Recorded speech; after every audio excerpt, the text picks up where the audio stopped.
আপনি বড় প্রতিষ্ঠান না, আপনি সোর্স করবেন ভালো জায়গা থেকে।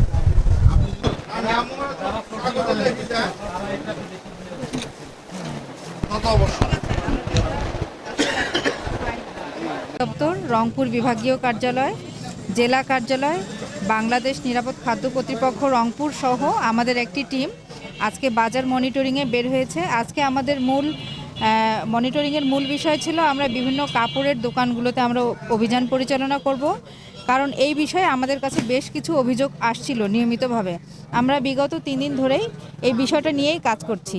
তো আজকে আমরা এখানে সেন্ট্রাল রোডে সাফা ক্লথ স্টোর, জমজম ক্লথ স্টোর, আবার জনতা গার্মেন্টসে আমরা মনিটরিং কার্যক্রম পরিচালনা করি। এখানে আমরা কয়েক ধরনের অ্যানোমেলিজ লক্ষ্য করি। তা হচ্ছে এনাদের কিছু কিছু জায়গায় ক্রয় বিক্রয় ভাউচার এনারা সংরক্ষণ করছেন না, সেই সাথে যে ইন্ডিয়ান কিংবা বিদেশি প্রোডাক্ট বলে যেগুলো বিক্রি হচ্ছে, শার্ট কিংবা 3 পিসের কাপড়, সেগুলোতে ইন্ডিয়ান কিংবা পাকিস্তান মানে যেই দেশেরই হোক তার নাম নেই।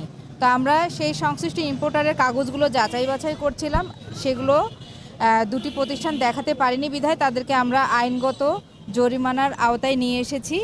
এছাড়া আরও যেগুলো বিষয় ছিল যে আমরা যে কাপড়ে যে ট্যাগ, 2 ধরনের ট্যাগ দেখা যাচ্ছিল, একটা হচ্ছে দেশি ট্যাগ আর একটা বিদেশি ট্যাগ। একটি কাপড়ে কখনোই 2 ধরনের ট্যাগ থাকতে পারে না, একই ট্যাগ থাকতে হবে। তো এই বিষয়গুলো আমরা আমলে নিয়ে 3টি প্রতিষ্ঠানকে এ পর্যন্ত 27,000 টাকা জরিমানা করেছি।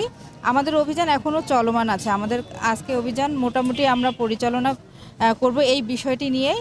তো অভিযান যেহেতু অব্যাহত আছে, আপনারা আমাদের সাথে থেকে সহযোগিতা করবেন। ধন্যবাদ।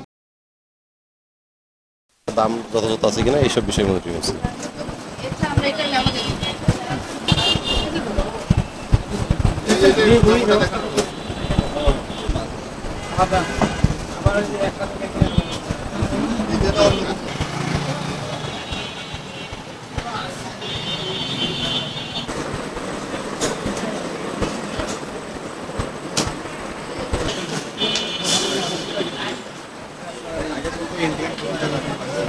কি হবে, আপনি আমাকে নিয়ে ব্যস্ত থাকবেন না, ব্যস্ত কি হবে?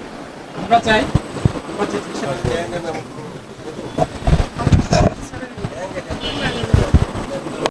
একটা বেশি